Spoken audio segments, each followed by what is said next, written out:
Jai Guru everyone, I am Sujata from SME class. Today we will learn class 9 Science Chapter 1 Matter in our surroundings. ये part B है. So now let's start the class. Can matter change its state? तो क्या matter अपने state को change करता है, उसके बारे में हम लोग पढ़ेंगे. First is solid as ice, liquid as water, gas as water vapour. हम लोग डेली लाइफ में क्या देखते हैं, ये सॉलिड है आइस, ओके. आइस जो है मेल्ट होके ये लिक्विड हो गया, मीन्स वाटर. अगेन ये लिक्विड जो है ये गैस में चेंज हो जाता है, मीन्स वाटर जो है ये वाटर वेपर बन जाता है. तो सॉलिड से लिक्विड में चेंज हो गया और लिक्विड से गैस में हो गया, मीन्स मैटर का स्टेट यहाँ पे चेंज हो रहा है. तो ये कैसे होता है, पार्टिकल्स ऑफ मैटर को क्या होता है, क्या चेंजेस होता है पार्टिकल्स ऑफ मैटर में, तो उसके बारे में हम लोग आज जानेंगे. Okay, so now here effect of change of temperature. तो टेम्परेचर चेंज करने से क्या इफेक्ट होता है मैटर में, हम लोग उसके बारे में पढ़ेंगे. तो इसके लिए एक एक्टिविटी है आपके बुक में, जिसमें कि एक बीकर में हम लोग आइस ले लिए हैं और इसमें एक थर्मामीटर डाला गया है. ये थर्मामीटर है, ये ग्लास स्टेरर है इसको मिलाने के लिए, और ये बीकर में लिया गया है, बीकर है और ये आइस है, ये बर्नर है हीट एनर्जी देने के लिए. तो हीट एनर्जी देने के पहले आइस का टेम्परेचर हम लोग नोट डाउन कर लेंगे. तो क्या होगा, 0 डिग्री सी.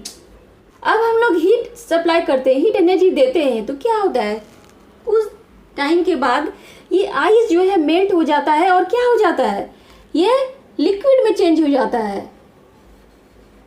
क्या हो जाता है, ये लिक्विड हो जाता है. तो लिक्विड का जब टेम्परेचर हम लोग नोट करते हैं तो टेम्परेचर क्या दिखाता है, अगेन टेम्परेचर क्या है, 0 degree C, means temperature change नहीं हुआ.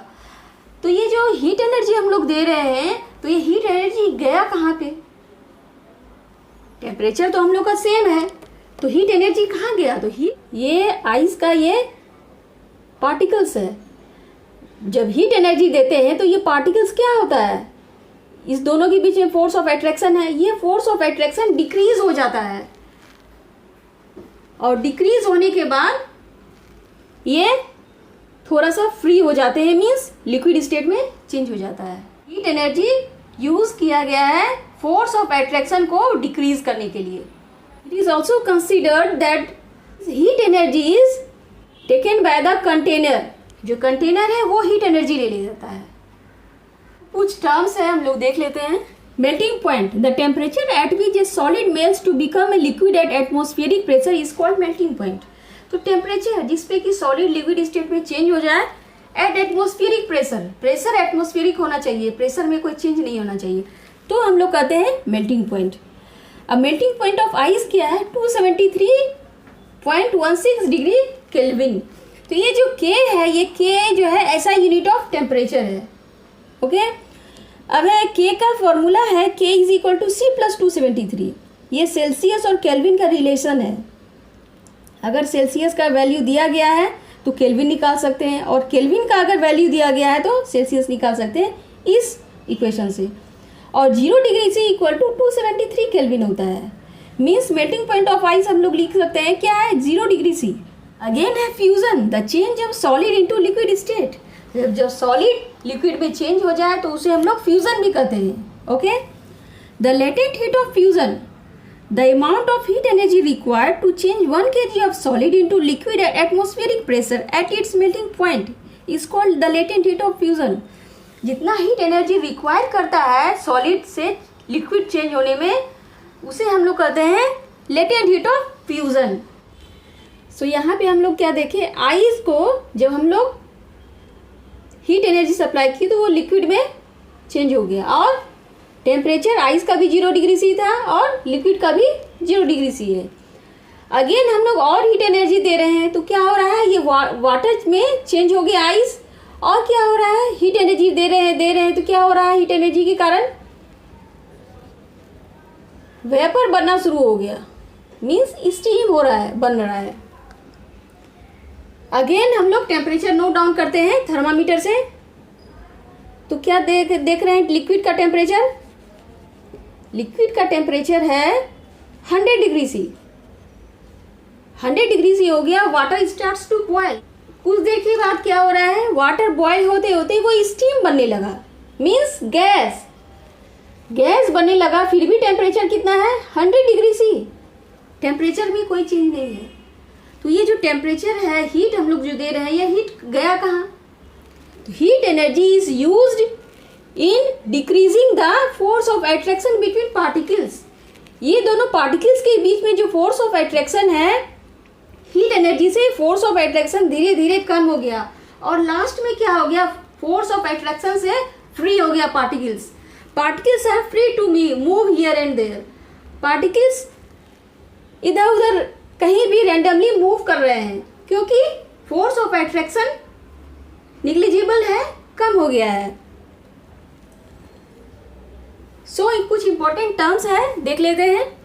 फर्स्ट है boiling point. The temperature at which a liquid starts boiling at the atmospheric pressure is called boiling point. Temperature जिसमें कि लिक्विड स्टार्ट हो जाता है बॉयल करना, उसको हम लोग बॉइलिंग पॉइंट कहते हैं एटमॉस्फेरिक प्रेशर में। ये बॉइलिंग पॉइंट ऑफ वाटर है 100 degree C. 100 degree C is equal to 373 Kelvin के।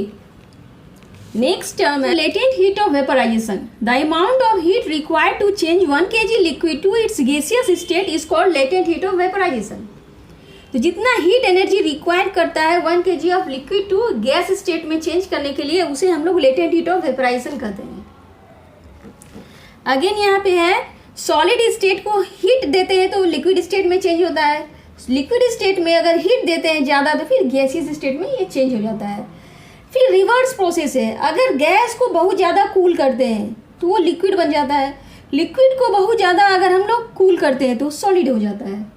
अभी हमने देखा सॉलिड को जब हीट एनर्जी देते हैं तो लिक्विड में चेंज हो जाता है और लिक्विड में जब हीट एनर्जी देते हैं तो वो गैस में चेंज हो जाता है। बट कुछ सब्सटेंस ऐसा है जो सॉलिड से डायरेक्टली गैस में चेंज हो जाता है। ओके, तो उसके लिए एक एक्टिविटी है। सबसे पहले हम लोग एक चाइना डिश लिए हुए हैं। सबसे पहले हम लोग एक चाइना डिश में कैम्फर या अमोनियम क्लोराइड लेना है। ओके, यहाँ पे कैम्फर है या अमोनियम क्लोराइड है। चाइना डिश में प्लेट में ये लेना है कैम्फर या अमोनियम क्लोराइड। उसे हम लोग हीट करते हैं with the help of burner. तो क्या होता है, यहाँ पे एक इन्वर्टेड फनल हम लोग फिक्स किए हुए हैं और इसे यहाँ पे कॉटन से हम लोग इसको बंद किए हुए हैं यहाँ से, जो कि वेपर निकल नहीं पाए। इन्वर्टेड फनल है ये। जब हम लोग हीट देते हैं कैम्फर को तो वो लिक्विड में चेंज नहीं होता है। कैम्फर तो सॉलिड है, सॉलिड से लिक्विड में चेंज होना चाहिए, बट ये कैम्फर सॉलिड से डायरेक्टली गैस में चेंज हो रहा है। अमोनियम क्लोराइड वेपर यहाँ पे हो गया है और जब ये वेपर ऊपर जाता है तो फिर ये सॉलिडिफाइज, ठंडा होता है तो फिर यहाँ पे क्या हो रहा है, सॉलिड बन जा रहा है। बट लिक्विड में ये चेंज नहीं होता है और इसी प्रोसेस को हम लोग सब्लिमेशन कहते हैं। A change of state directly from solid to gas without changing into liquid state is called sublimation. Solid से गैस डायरेक्टली चेंज हो जाना और गैस से डायरेक्टली क्या हो रहा है, सॉलिड में चेंज हो रहा है। सॉलिड से गैस में चेंज हो गया, अगेन गैस से ये सॉलिड में चेंज हो रहा है, लिक्विड में चेंज ये नहीं हो रहा है। इस प्रोसेस को सब्लिमेशन कहते हैं। एग्जाम्पल है कैम्फर और ammonium chloride. So now effect of change of pressure.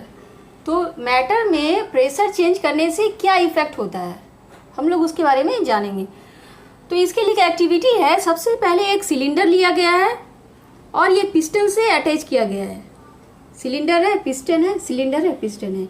इसमें सबसे पहले हम लोग क्या किए हैं, पार्टिकल्स ऑफ मैटर है, कोई भी मैटर ले लिए, गैस ले लिए, इसको हम लोग पिस्टन से कंप्रेस करते हैं, कंप्रेस कर रहे हैं। तो क्या हो रहा है, पार्टिकल्स क्लोज हो रहा है और प्रेशर अप्लाई करते हैं तो मीन्स पार्टिकल्स बहुत ही क्लोज आ गए हैं प्रेशर अप्लाई करने से और वॉल्यूम भी कम हो गया है।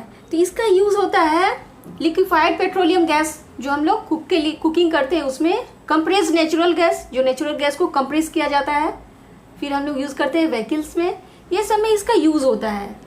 Okay, so applying pressure and reducing temperature can liquefy gases. Pressure apply करके और टेम्परेचर को रिड्यूस करके हम लोग लिक्विफाई गैसेस को लिक्विड बना सकते हैं। ओके, एग्जाम्पल है solid CO2, solid carbon dioxide जो है हाई प्रेशर पे रखा जाता है। क्यों? अगर प्रेशर को डिक्रीज करते हैं 1 एटमॉस्फेरिक प्रेशर तो वो गैसियस स्टेट में आ जाता है, मीन्स गैस हो जाता है। सो हम लोग हाई प्रेशर पे हमेशा सॉलिड कार्बन डाइऑक्साइड को स्टोर करते हैं, 1 एटमॉस्फेरिक प्रेशर को डिक्रीज करते हैं। So atmospheric pressure unit of pressure है। ओके, इसी रीजन के कारण सॉलिड कार्बन डाइऑक्साइड को हम लोग ड्राई आइस भी कहते हैं। Pressure and temperature determine the state of a substance. Pressure और टेम्परेचर ही बताता है कि वो सब्सटेंस का स्टेट क्या है, मीन्स सॉलिड है या लिक्विड है या गैस है। अब है interconversion of 3 states of matter. 3 states of matter को interconvert means solid to liquid, liquid to gas करते हैं। सॉलिड जो है जब चेंज होता है लिक्विड में, इसको हम लोग क्या कहते हैं? फ्यूजन प्रोसेस को। अगेन लिक्विड चेंज हो रहा है गैस में, मीन्स वेपोराइजेशन।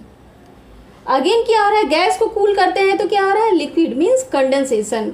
अगेन लिक्विड को कूल करते हैं तो सॉलिड हो जा रहा है, मीन्स सॉलिडिफिकेशन। अगेन क्या है? सॉलिड को अगर हीट एनर्जी देते हैं तो वो क्या हो जाता है? गैस में चेंज हो जाता है, इसको हम लोग सब्लिमेशन कहते हैं। अगेन गैस को कूल करते हैं, डायरेक्टली चेंजेस टू सॉलिड, इसको भी सब्लिमेशन कहते हैं। हमने देखा कि सॉलिड जो है हीट एनर्जी लेके लिक्विड हो जाता है और लिक्विड में हीट एनर्जी देने पे वो गैस हो जाता है। बट डेली लाइफ में कुछ एक्टिविटीज़ ऐसा है जो विदाउट हीट किए भी लिक्विड वेपर बन जाता है। जैसे किसी बर्तन में अगर हम लोग वाटर रखते हैं तो कुछ दिनों के बाद क्या देखते हैं? वो सारा वाटर वेपर बन चुका है। तो ये कैसे होता है? तो इस प्रोसेस को हम लोग एवापोरेशन कहते हैं। ठीक है, तो होता कैसे है? में जो पार्टिकल्स है वो कंटिन्यू मूव कर रहे हैं। ऊपर वाला जो पार्टिकल्स है जो सरफेस पे है उसमें काइनेटिक एनर्जी ज़्यादा होता है। काइनेटिक एनर्जी ज़्यादा होने के कारण वो धीरे धीरे क्या होता है? फोर्स ऑफ अट्रैक्शन को ब्रेक कर लेता है और फ्री हो जाता है, मीन्स वाटर वेपर बन जाता है। और इसी प्रोसेस को एवापोरेशन कहते हैं। सेकेंड एग्जाम्पल है, हम लोग गीला कपड़ा को सुखाते हैं और कुछ देर में वो ड्राई हो जाता है, तो वहाँ पे भी क्या है? जो वाटर है क्लोथ्स में वो क्या होता है? वेपर बन जाता है और कपड़ा सूख जाता है। तो evaporation, the phenomena of change of a liquid into vapours any temperature below its boiling point is called evaporation. तो फिनोमिना जिसमें कि लिक्विड जो है वेपर चेंज कर लेता है विदाउट एनी टेम्परेचर और बॉइलिंग पॉइंट के नीचे, इस प्रोसेस को एवेपोरेशन कहते हैं। अब factors affecting evaporation. The rate of evaporation increases with an increase of surface area. Evaporation जो है बढ़ता है जब सरफेस एरिया ज़्यादा होता है। तो एक एक्टिविटी है इसके लिए, मान लेते हैं हमने एक टेस्ट ट्यूब में वाटर लिया है और एक चाइना डिश में वाटर लिया है। ओके, इसको छोड़ देना है रूम में, तो क्या हम लोग देखते हैं? तो किस में ज़्यादा एवेपोरेशन होगा? जल्दी किस में होगा एवेपोरेशन? टेस्ट ट्यूब में एवेपोरेशन स्लोली होगा और चाइना डिश में फास्ट होगा, क्योंकि इसका सरफेस एरिया ज़्यादा है। यहाँ का जो मॉलिक्यूल्स है ये सारा क्या होगा? ये वेपर बन के चले जाएंगे जब इसकी काइनेटिक एनर्जी ज़्यादा हो जाएगी और फोर्स ऑफ अट्रैक्शन कम होगा, तो ये क्या हो जाएगा? वेपर बन जाएगा। तो सरफेस एरिया इंक्रीज करने पे क्या हो रहा है? एवेपोरेशन भी फास्ट हो रहा है, इंक्रीज हो रहा है एवेपोरेशन भी। सेकेंड है इंक्रीज ऑफ टेम्परेचर। अगर टेम्परेचर बढ़ाते हैं सराउंडिंग्स का तो क्या होता है? एवेपोरेशन भी ज़्यादा होगा। मान लेते हैं यहाँ पे चाइना डिश में वाटर है, अगेन इसी चाइना डिश को वाटर को हम लोग फ्रिज में रख देते हैं। ओके, इसको फ्रिज में रख दिया है और ये है ऐसे ही टेबल पे बाहर में, तो एवेपोरेशन किस में होगा? एवेपोरेशन इसमें होगा फास्ट, इसमें स्लो होगा। क्यों? क्योंकि यहाँ पे टेम्परेचर कम है, यहाँ टेम्परेचर रूम टेम्परेचर है, मीन्स यहाँ से टेम्परेचर यहाँ ज़्यादा है। सो टेम्परेचर ज़्यादा होने से एवेपोरेशन भी ज़्यादा होगा। थर्ड है decrease in humidity. Humidity decrease होगा तो एवेपोरेशन ज़्यादा होगा। तो ह्यूमिडिटी क्या है? वाटर वेपर एयर में प्रेजेंट है, वही है ह्यूमिडिटी। तो मान लेते हैं ये यहाँ पे वाटर है, ओके। अब ये वेपोरेट कम होगा, एवेपोरेशन कम होगा, क्योंकि एयर में पहले से ही वाटर वेपर है और वो एयर ज़्यादा वाटर होल्ड नहीं कर सकता है। सो एवेपोरेशन कम होगा। And increase in wind speed. Wind speed को अगर इंक्रीज करते हैं तो एवेपोरेशन ज़्यादा होता है।